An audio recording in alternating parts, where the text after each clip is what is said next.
Like करा, share करा, subscribe करा. शब्दांच्या शृंखला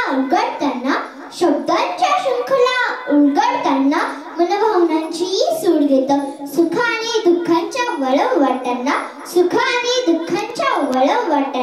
मनस्वानाही वाव देतं. जगायचं तर कसंच याचीच देतात शिवरायांसारखी नाही आदर्शच प्रेरणा. म्हणूनच करावीशी वाटते तयार नाही वकृत्त रूपी वंदना.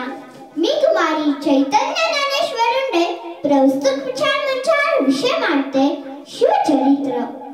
इतिहास अनेकांच्या संशोधनाचा विषय, इतिहास अनेकांच्या अभिमानाचा विषय, इतिहास अनेकांच्या अभ्यासाचा विषय, इतिहास अनेकांच्या स्वाभिमानाचा विषय, इतिहास अनेकांच्या प्रेरणेचा विषय, इतिहास अनेकांच्या अस्मितेचा विषय, इतिहास अनेकांच्या घडण्याचा आणि घडवण्याचा विषय. युगायुगातून एखादा वीर पुरुष जन्माला येतो आणि तो युगायुगांना प्रेरणा देत राहतो. शिवछत्रपती शिवाजी महाराज हे अशा वीरपुरुषाचं नाव. खरं तर एखादा माणूस गेल्यानंतर त्याचे पुतळे व स्मारक होणे स्वाभाविक आहे.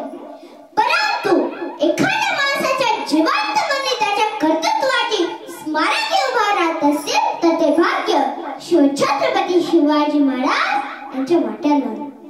आज आपण ज्या मातीवर उभे आहोत त्या मातीने कित्येक वीर पुरुष घडवले. स्वराज्याचे देखणं स्वप्न त्या मातीनं पाहिलं. स्वराज्याच्या देखण्या स्वप्नांचा संकल्प त्या आईने मांडल्या त्या आईसाहेब जिजाऊ. आणि हे स्वप्न इतिहासात उतरले ते माझे राजे छत्रपती. या सर्वांना मी कुमारी चैतन्य ज्ञानेश्वर उंडे इयत्ता 4थी ची विद्यार्थिनी मानाचा मुजरा करते. कोटी देवांची अब्जावधी मंदिरे असताना पण राजाचे एकही मंदिर नसताना जे अब्जावधीच्या हृदयावर राज्य करतात त्यांना छत्रपती म्हणतात. आज 3 दिवसापूर्वीची एखादी घटना सर्वसामान्यांना आठवत नाही. तो 350 वर्षापूर्वीचा इतिहास आजही आठवला तरी अंगावर काटे उभे राहतात. अशा शुभांनी ज्या महाराष्ट्रात इतिहास घडवला, ज्या महाराष्ट्रात असा आपला ठसा उमटला त्या महाराष्ट्रात मी जन्माला आले आणि शिवरायांविषयी काही 2 शब्द बोलते. हे माझे परमभाग्यच आहे. महाराजांनी त्यांच्या राजा प्रथमासमोर आदर्श उभा केला. मग माणसं तशी वागायला लागली, बोलायला लागली. म्हणूनच म्हणावेसे वाटते बोले तिसा चाले त्याची वंदावी पावले. हे महाराजांचं सर्वात महत्वाचं वैशिष्ट्य आहे. खरं तर काही माणसं पराक्रमी असतात तर काही माणसं चारित्र्यशील असतात. चारित्र्यशील माणसं पराक्रमी असतात असं नाही आणि पराक्रमी माणसं चारित्र्यशील असतात असं नाही. पराक्रमी आणि पराकोटीचं चारित्र्यवान असा महापुरुष म्हणून शिवरायांसारखे दुसरे नाव नाही. राम राज्य कशाला म्हणावं ज्या राम राज्यात आपली पोरीबाई सुरक्षित आहे. राम राज्य कशाला म्हणावं ज्या राज्यात रयतेच्या डोईवर सुखाचे छत्र आहे. शिवाजी महाराजांनी निर्माण केलेले राम राज्य खऱ्या अर्थाने राम राज्य होते. म्हणूनच म्हणावेसे वाटते तेलाशिवाय अर्थ नाही सवाईच्या वाटेला. धारेशिवाय अर्थ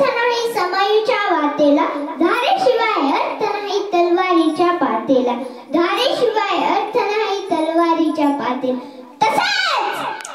तसेच शिवरायांशिवाय अर्थ नाही या महाराष्ट्राच्या मातीला. संपूर्ण भारतात ज्यांनी मुठभर विरलांची कत्तल करून वेशीवाटाने स्वराज्याची स्थापना केली ते एकमेव अद्वितीय सिंहासनाधीश्वर छत्री कुलवंत राजा शिवछत्रपती शिवाजी महाराजांचा इतिहास सहज विसरणे का सोपा आणि साधा नव्हे. सह्याद्रीच्या कडाकपाऱ्यात स्वराज्याची ओढ निर्माण करणारा सह्याद्रीचा वानेदार धन्यवाद अष्टपैलू जाते राजांचा जन्म 19 फेब्रुवारी 1630 रोजी शिवनेरी किल्ल्यावर झाला. आंब्याला मोहराला शेवटी गेला कंठ फुटला, काही दिशांनी थाट केला, चौकडे घमघमाट सुटला, चौकडे घमघमाट सुटला.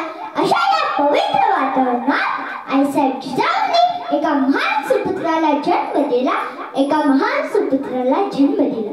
महाराष्ट्राच्या राज्यामध्ये वयाने लहान होते, परंतु विचाराने फार मोठे होते. ते आपल्या मावांना काय सांगायचे?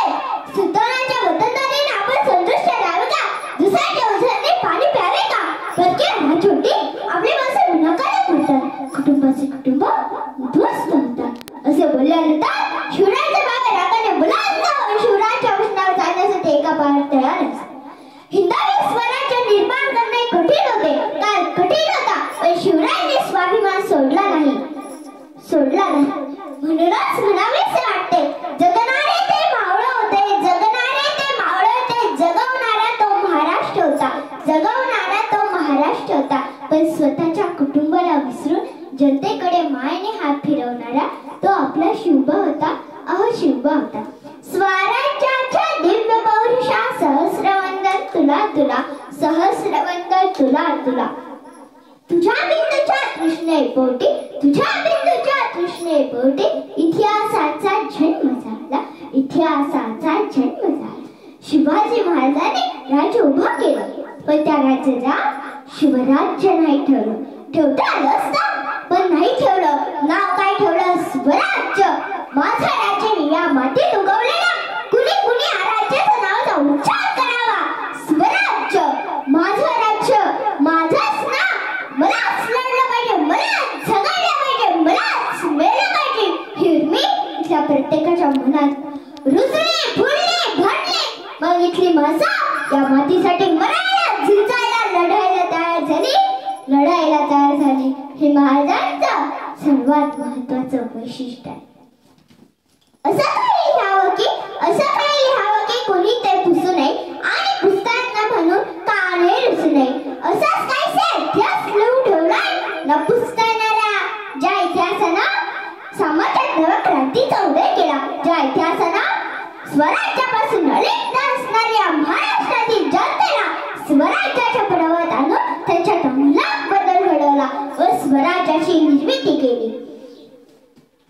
हा इतिहास येणाऱ्या भावी पिढीस नक्कीच प्रेरणादायी राहील, यात शंका नाही. इतिहासाच्या पानावर रयतेच्या मनावर, मातीच्या कणावर आणि विश्वासाच्या प्रमाणावर राज्य करणारा राजा म्हणजे शिवछत्रपती शिवाजी महाराज होत. हे महाराजांचं सर्वात महत्वाचं वैशिष्ट्य. विश्वास, निष्ठा याच्याच बळावर महाराजांनी लोकशाही राज्य निर्माण केले. पण आज लोकशाही, निष्ठा, विश्वास शोधण्यासाठी मोठ्या बैठका घ्याव्या लागतात, म्हणूनच पुन्हा एकदा या महाराष्ट्राला शिवरायांची गरज आहे, शिवरायांची गरज आहे. अंधार फार झाला. आता दिवा पाहिजे. महाराष्ट्राला पुन्हा एकदा जिजाऊंचा शिवबा पाहिजे, जिजाऊंचा शिवबा पाहिजे. आज शिवजयंती मोठ्या उत्साहाने थाटामाटात साजरी केली जाते. शिवचरित्रांचे व्याख्या घेतले जाते. पण काय शिवरायांसारख्या वागण्याची, धैर्याची, निष्ठावंत होण्याची गरज आपल्या सर्वांना आहे, आपल्या सर्वांना आहे. म्हणूनच कवी म्हणतात शूर महात्मे होऊन गेले, चरित्र त्यांचे पहा जरा, आपुर्ण त्यांचे समान व्हावे, हाच साकडा बोध करा. मी शिवगर्जनेसाठी इथे जमलेल्या तमाम शिवरायांच्या मावेना जागेवरती उभ्या राहण्याची विनंती करते.